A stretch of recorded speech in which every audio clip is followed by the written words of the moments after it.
But this is my traveling outfit. I have my warm leather gloves on, my riding hat, also known as a carriage hat. It has a small brim, so I can fit in a very small carriage. And I have it tied down in case the buggy goes astray with those wild horses. And my name is, it'll take a while for me to say it all. My name is... Everybody comfortable? Arcadia Estudio Bandini. My father you met earlier. Bandini, I'm not done yet. Bandini Stearns de Baker Gaffey.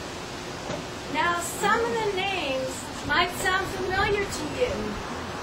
My first name, Arcadia, the city of Arcadia was named after me.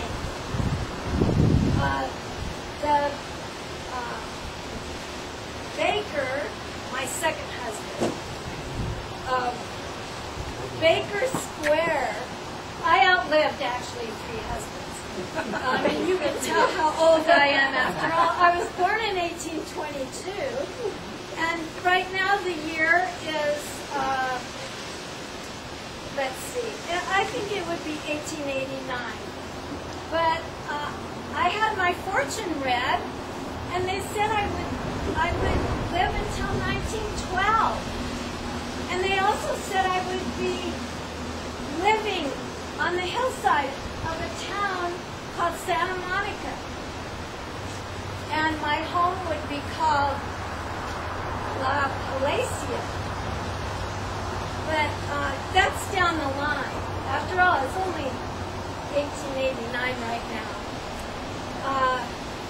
My history goes way back to San Diego. And I was born into the Estudio on my mother's side, and Bandini, my father. Our homes are still there in Old Town San Diego, so please come visit my family members that are still there. And actually, they are very good dancers, due to my father, Don Mondantini, the notorious Don Mondantini. But speaking of hats, my riding hat, riding in town in a carriage was one of my passions, and I became quite well known. I had a very fancy carriage, as I was one of the wealthiest women in all of America. And it was outfitted with fringe, and I wore very fancy ball gowns and dresses and traveling, promenade dresses they were called. I had acquired quite a collection of different styles of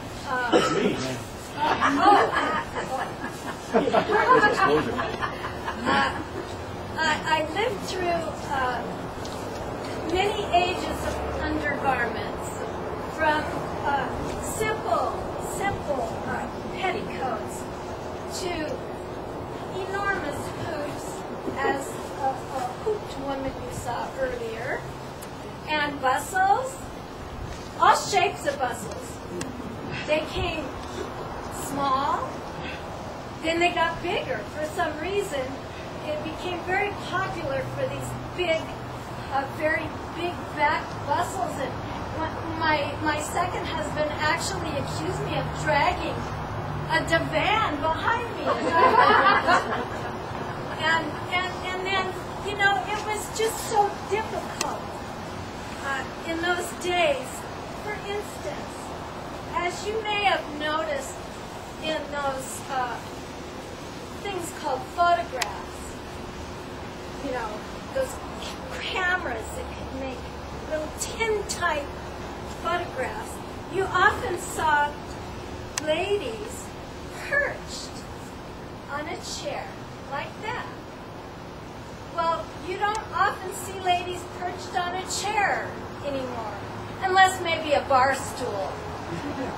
But the reason for the perching was because these big, enormous divan draggers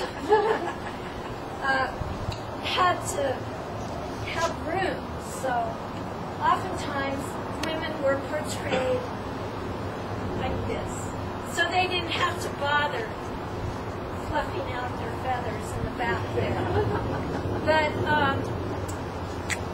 as I got older, I became a benefactress to the orphans. I gave a lot of money away to care for elderly and orphan children.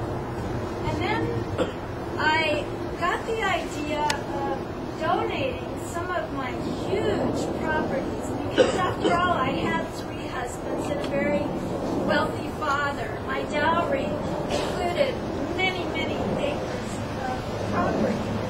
And then I got married at the age of 14, and combined with Mr. Abel Stern's wealth, he was a very wealthy businessman, we were able to purchase more property. And anyway, by the 1900s, I knew my life was coming to an end. You know, that fortune teller. And so I donated a great many acres to the area that is now called Pacific Palisades. There's a park. That was one of my donations. I donated a lot of property for the Red Line in Los Angeles. And when I died, I had an estate of $8 million, which in those days, 1912, was a lot of money. And since I lived such a long life, 90 years or so, I had lots of relatives. As a matter of fact, I had 88 relatives who were after a settlement from my will, my estate, and it actually did not get settled until the year of 1942 because of all the different people that were wanting to share my wealth. I had a grandiose life, and as far as I'm concerned, anyone who lives in this area, Southern California, lives in paradise, and I hope to see you there in the future. Now,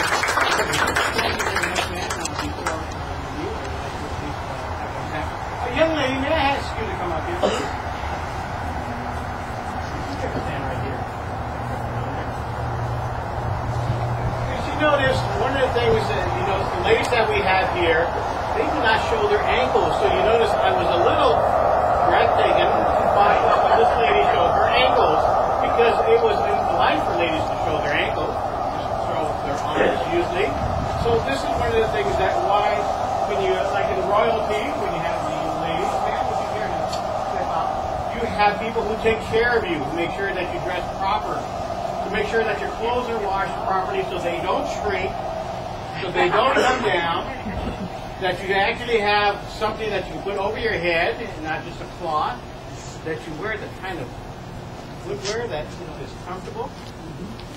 So you see a little bit of the fashion right here, and I would like to thank you first of all, ma'am, for participating in our little thing. And may I pay you some money here?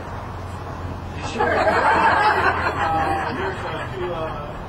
I appreciate it very much. Would you care to give your name there, please?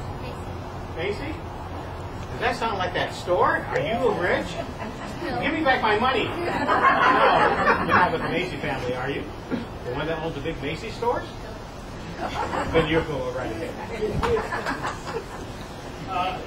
So again, depending on your status in the social life of what you have and the type of wearing clothes you wear.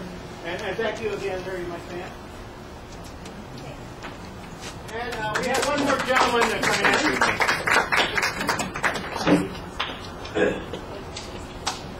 And we'd like to remind you that in June, we will be doing a return engagement.